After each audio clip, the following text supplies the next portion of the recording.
শীতলকুচিতে SIR নিয়ে বিক্ষোভ, বিডিওকে deputation তৃণমূলের। এসআইআর অর্থাৎ স্পেশাল ইন্টেন্সিভ রিভিশনের নামে সাধারণ মানুষকে হয়রানির অভিযোগ তুলে শীতলকুচির বিডিওকে ডেপুটেশন দিল তৃণমূল কংগ্রেস। সোমবার দুপুর প্রায় 12টা নাগাদ শীতলকুচির বিডিও অফিস চত্বরে এই ঘটনাকে কেন্দ্র করে উত্তেজনাময় পরিস্থিতির সৃষ্টি হয়। এদিন শীতলকুচি বাজার এলাকা থেকে একটি মিছিলের আয়োজন করে তৃণমূল কংগ্রেস। মিছিলটি বিডিও অফিসে পৌঁছালে সেখানে বিক্ষোভে সামিল হন দলীয় কর্মী ও সমর্থকেরা। বিক্ষোভকারীদের অভিযোগ, নামের সামান্য বানান ভুল কিংবা ছোটখাটো তথ্যগত ত্রুটিকে অজুহাত করে ভোটারদের বারবার হিয়ারিংয়ের নোটিশ পাঠানো হচ্ছে। এর ফলে সাধারণ মানুষকে অযথা হয়রানির মুখে পড়তে হচ্ছে। তৃণমূল নেতৃত্বের দাবি, এসআইআর প্রক্রিয়ার নামে প্রশাসনের একটি অংশ সাধারণ ভোটারদের মধ্যে আতঙ্ক সৃষ্টি করছে, যা গণতান্ত্রিক প্রক্রিয়ার পরিপন্থী। এই ধরনের হয়রানি অবিলম্বে বন্ধ করার দাবি জানিয়ে বিডিওর কাছে স্মারকলিপি জমা দেওয়া হয়। বিক্ষোভের কর্মসূচিতে উপস্থিত ছিলেন তৃণমূল কংগ্রেসের কোচবিহার জেলা চেয়ারম্যান গিরীন্দ্রনাথ বর্মন, শীতলকুচি ব্লক সভাপতি তপন কুমার গুহ, এনবিএসটিসির চেয়ারম্যান পার্থপ্রতিম রায়, প্রাক্তন বিধায়ক হিতেন বর্মন, পঞ্চায়েত সমিতির সভাপতি মদন বর্মন সহ দলের অন্যান্য নেতৃত্ব। পরিস্থিতি সামাল দিতে বিডিও অফিস চত্বরে মোতায়েন ছিল প্রশাসনের আধিকারিকেরা। শেষ পর্যন্ত ডেপুটেশন জমা দেওয়ার পর বিক্ষোভ শান্ত হয়।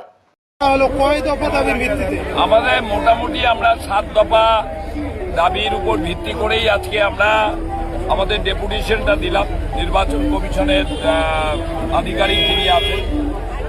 আমাদের যেটা 7 দফা দাবি, তার মধ্যে বয়স্ক, অসুস্থ ও বিকলাঙ্গ ভোটারদের বাড়িতে গিয়ে শুনানি করতে হবে। দ্বিতীয় দাবি ছিল আমাদের সামান্য ভুলগুলোকে সমাধান করার জন্য নোটিশ না দিয়ে বিএলওকে দিয়েই সমাধানের দায়িত্ব দিতে হবে।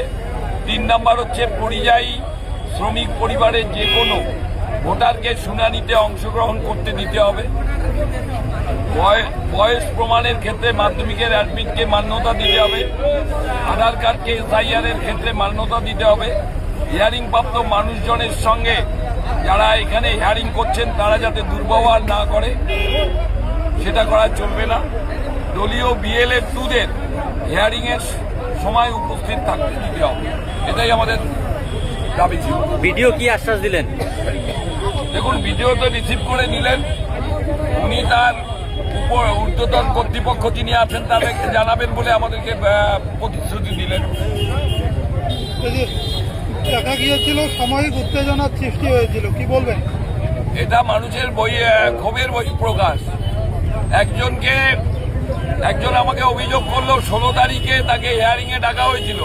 তিনি পরিযায়ী শ্রমিক, তিনি কাজ ফেলে চলে এসছেন। আবার যখন 17 তারিখ তিনি আবার চলে গেছেন, তাকে আবার 18 তারিখে হিয়ারিং এর নোটিশ পাঠানো হয়েছে। আমি এই ব্যাপারটাও ভিডিও ম্যামের সঙ্গে কথা বললাম, উনি কেসটা দেখতে চাইলেন।